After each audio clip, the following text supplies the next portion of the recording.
नमस्कार, प्रणाम, जय हिंद, वंदे मातरम। मैं हूं कैशव पंडित और आप देख रहे हैं देश का तेजी से बढ़ता एटीवी न्यूज चैनल। आज आप हमारी स्क्रीन पर दो चेहरे देख रहे हैं। एक चेहरा तो बहुत जाना पहचाना है, नरेंद्र दामोदर दास मोदी, जो वर्तमान में भारत के प्रधानमंत्री भी हैं, गुजरात के मुख्यमंत्री भी रह चुके हैं। और दूसरा चेहरा है संजय जोशी का। संजय जोशी और नरेंद्र मोदी की लगातार चर्चा चल रही है।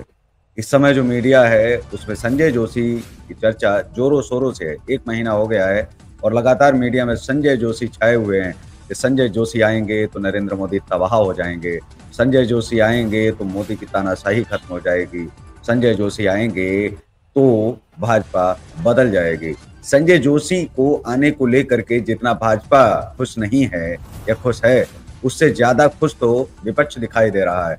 ऐसा लग रहा है कि अगर संजय जोशी भाजपा के अध्यक्ष नहीं बल्कि कांग्रेस के अध्यक्ष बन रहे हैं। लेकिन आखिर कौन है संजय जोशी, इन पर हम आपको बताते हैं पूरी पड़ताल। कहीं जाइएगा मत, पूरा वीडियो आप देखिए कि संजय जोशी आखिर नरेंद्र मोदी की दोस्ती को ठुकरा करके कैसे उनके दुश्मन नंबर 1 बन गए, जो आज उनको इतना उठाया जा रहा है। गुजरात के मुख्यमंत्री नरेंद्र मोदी ने जिस संजय जोशी को भाजपा से किनारे लगवा दिया, उनसे कभी उनकी अच्छी बनती थी। हालांकि दोनों के बीच मनमुटाव भी कम पुराना नहीं था। दोनों के बीच तकरार की नींव करीब 17 साल पहले ही पड़ गई थी। वर्ष 1989 से 90 में संजय जोशी को आरएसएस ने गुजरात भेजा संगठन को मजबूत करने के लिए। उन्हें संगठन मंत्री के पद से नवाजा गया। मोदी संगठन महामंत्री के पद पर 2 साल से काम कर रहे थे। दोनों ने मिलकर पार्टी को मजबूत करने में कोई कोर कसर नहीं छोड़ी। नतीजा रहा कि भाजपा ने वर्ष 1995 में गुजरात में पहली बार सरकार बनाई। लेकिन जब मुख्यमंत्री पद की दावेदारी की बात आई तो दूसरे ही नेताओं के नाम सामने आए। एक भाजपा के राज्य में तब के सबसे वरिष्ठ नेता केशुभाई पटेल और दूसरा शंकर सिंह वाघेला था। मोदी और जोशी ने मिलकर केशुभाई का साथ दिया तो वाघेला नाराज हो गए। इसके बाद वाघेला की बगावत हुई और समझौते के तौर पर केशुभाई की जगह सुरेश मेहता को मुख्यमंत्री बनाया गया, जबकि नरेंद्र मोदी को दिल्ली भेज दिया गया। मोदी के जाने का सबसे अधिक फायदा जोशी को मिला। अब संगठन महामंत्री के पद पर जोशी की ताजपोशी हो गई। वर्ष 1998 में भाजपा एक बार फिर सत्ता में आई। मोदी गुजरात आना चाहते थे लेकिन जोशी इसके लिए बिल्कुल तैयार नहीं थे। एक बार फिर केशुभाई मुख्यमंत्री के पद पर बैठे, लेकिन वर्ष 2001 में समीकरण बदल गए और उपचुनाव में भाजपा को हार का सामना करना पड़ा। नतीजा केशुभाई को हटाकर नरेंद्र मोदी को गुजरात का मुख्यमंत्री बना दिया गया। इसके बाद मोदी ने जोशी को दिल्ली की ओर रवाना करवा दिया और राष्ट्रीय संगठन महासचिव बने। तब से दोनों की अदावत बढ़ती हो गई। ये कहानी थी संजय जोशी और नरेंद्र मोदी को, जो दोस्ती से दुश्मनी की तरफ बढ़ती चली गई। संघ के प्रचारक संजय जोशी 80 के दशक में नितिन गडकरी के साथ नागपुर में राष्ट्रीय स्वयंसेवक संघ के माध्यम से देश की सेवा किया करते थे। उन्होंने मैकेनिकल इंजीनियरिंग की पढ़ाई की और राजनीति में आने से पहले कुछ समय तक इंजीनियरिंग भी पढ़ाया भी है। नागपुर के रहने वाले संजय जोशी की भाजपा में बड़ी शुरुआत गुजरात से ही हुई थी। राज्य में 13 वर्ष तक कर रहे उन्होंने पार्टी को मजबूत करने में भूमिका निभाई। गुजरात में उनका करीबी रिश्ता रहा है। उनके परिवार के कई सदस्य गुजरात में ही रहते हैं। अविवाहित संजय जोशी उस वक्त सबसे अधिक चर्चा में आए थे जब वर्ष 2005 में उनकी एक फर्जी सीडी बाजार में आई थी।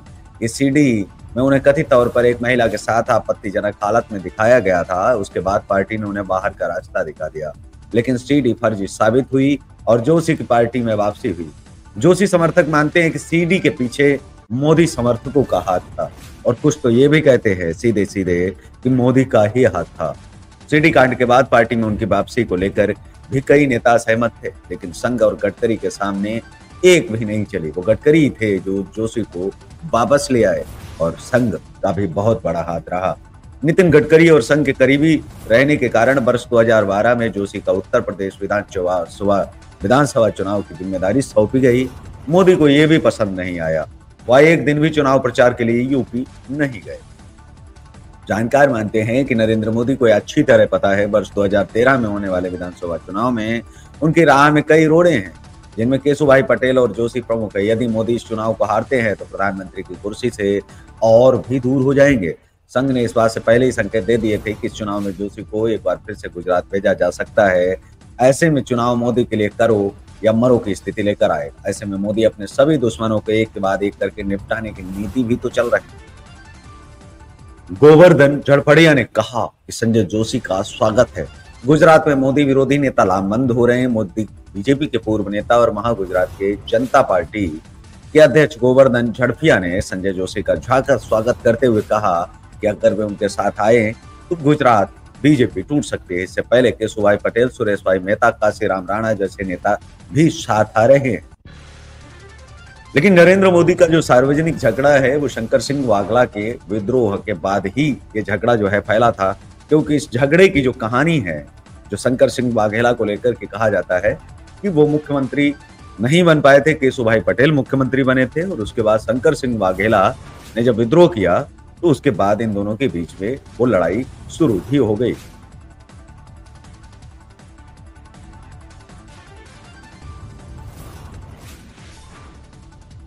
लेकिन अब आपको बताते हैं कि कैसे संजय सिंह वाघेला, केशुभाई पटेल और संजय जोशी की जो लड़ाई है उसमें किस तरह से काम हुआ। 2001 में भाजपा के केंद्रीय नेतृत्व ने केशुभाई पटेल को हटाकर मोदी को मुख्यमंत्री बनने की अनुमति दे दी। तब से जोशी मोदी की कई गतिविधियों का भी केंद्र रहे। लेकिन ऐसा नहीं है कि जोशी दुश्मन नंबर 1 है, ये केवल मीडिया चिल्ला रही है कि ये अटकलें भी लगा रही है। लेकिन जोशी और मोदी कितने करीब हैं आप कुछ चीजों से समझ जाएंगे। हम आपको बारी बारी से आपको बताते हैं कि कब कब संजय जोशी ने नरेंद्र मोदी के प्रधानमंत्री पद पर रहते हुए प्रशंसा भी की है। नरेंद्र मोदी की जो प्रशंसा की है वो एक तो एनडीए सरकार और प्रधानमंत्री नरेंद्र मोदी के कामकाज की प्रशंसा करते हुए कई बयान भी दिए हैं। संजय जोशी ने कहा कि नरेंद्र मोदी मेरे नेता हैं। ये साफ तौर पर जाहिर ये दर्शाता है कि वो मोदी को अपना नेता मानते हैं और उन्होंने बयान में भी कहा है। स्वामी विवेकानंद के जन्म दिवस पर दीनदयाल सेवा प्रतिष्ठान के बैनर तले राष्ट्रीय स्वयंसेवक संघ, आरएसएस के स्वयंसेवकों और भाजपा कार्यकर्ताओं के एक समूह द्वारा आयोजित एक संगोष्ठी राष्ट्रवाद और भारत संस्कृति सामाजिक समानता की मूल बातें मुख्य अतिथि के रूप में बोलते हुए जोशी ने घोषणा की कि मोदी उनके नेता हैं और योग को अंतर्राष्ट्रीय मान्यता दिलाने के लिए मोदी की प्रशंसा भी संजय जोशी ने की। जब अनुच्छेद 370 हटाए जाने के खिलाफ विचार व्यक्त किए थे तो राहुल गांधी की आलोचना भी संजय जोशी ने की थी। राम मंदिर का जब फैसला आया था, संजय जोशी ने उस समय भी लोगों की न्याय के सर्वोच्च अदालत पर फैसला जो है भरोसा है और राम मंदिर पर अंतिम फैसले में आम आदमी की भावनाओं का ख्याल रखा जाएगा। और संजय जोशी उस समय भी मोदी के पक्ष में थे। नागरिकता संशोधन अधिनियम जब आता है तब भी संजय जोशी बहुत सारे बयान मोदी जी के पक्ष में करते हुए दिखाई देते हैं और बहुत सारे बयान देते भी हैं। हमारी स्क्रीन पर आप देख रहे हैं कि नई सोच नई उम्मीद, अगर दो सोच एक साथ फिर से आ रही हैं, शायद ये दोस्त को मिलाने के लिए आरएसएस संघ एकजुट एक प्रयास कर रहा हो, ये भी हो सकता है। क्योंकि दो दोस्त कट्टर दुश्मन तो हैं लेकिन वो विचारधाराओं में बटे नहीं। दुश्मन तो उसे कहा जाता है कि विचारधारा से बट करके, संस्थान से अलग हट करके और भारतीय जनता पार्टी छोड़ करके वो कांग्रेस अगर ज्वाइन कर लेते तो कहा जाता था कि अब कट्टर दुश्मन है, अब लड़ाई आमने सामने की है।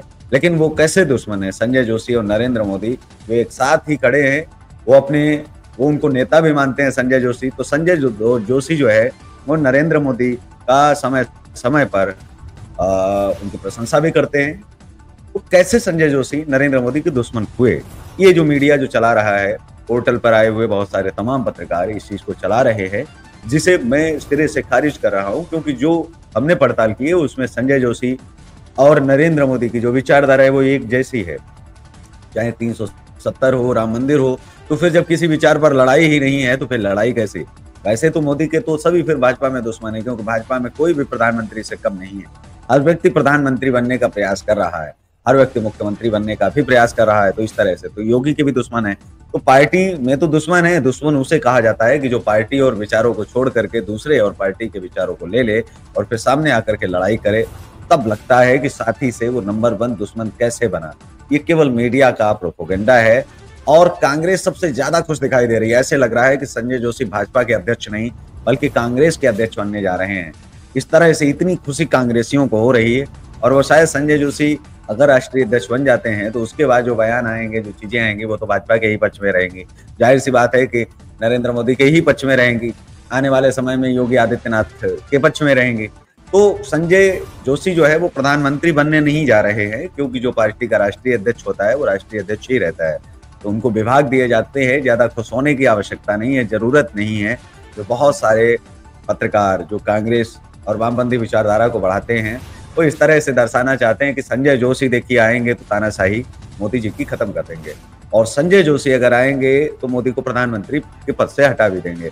संजय जोशी आएंगे तो ये कर देंगे, संजय जोशी आएंगे तो वो कर देंगे। कुछ नहीं करेंगे, संजय जोशी वही करेंगे जो संघ कहेगा, संजय जोशी वही करेंगे जो पार्टी की नीतियां कहेंगे और पार्टी का संविधान जो कहेगा। उसी हिसाब से संजय जोशी हो या नितिन गडकरी हो या फिर वो तमाम राष्ट्रीय अध्यक्ष हमेशा अपनी पार्टी की नीति और नियमों का पालन करता है, उसके संविधान का पालन करता है। इससे देखा जा सकता है कि पार्टी का जो भविष्य है वो नेताओं पर नहीं बल्कि उसकी नीतियों पर निर्भर करता है। तो उनकी नीतियों को जो फॉलो करेगा वही आने वाले समय में पार्टी का संचालन भी करेगा। लेकिन मोदी तो करना पड़ेगा, चाहे संजय जोशी हो, गडकरी हो, नड्डा हो या फिर कोई भी राष्ट्रीय अध्यक्ष हो।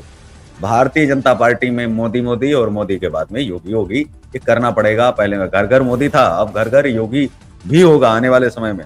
तो संजय जोशी को लेकर के ज्यादा इसलिए खुश होने की भी जरूरत नहीं है। तो संजय जोशी अगर आएंगे तो कांग्रेस को पानी की तरह बहा ले जाएंगे। संजय जोशी हो या नरेंद्र मोदी, गडकरी हो या नड्डा, नुकसान तो सभी से कांग्रेस को है। तो कांग्रेस क्यों खुश हो रही है, वो क्यों लड्डू उनके मन में फूट रहे हैं? संजय जोशी कौन सा कांग्रेस के हाथ का प्रचार प्रसार करने वाले हैं?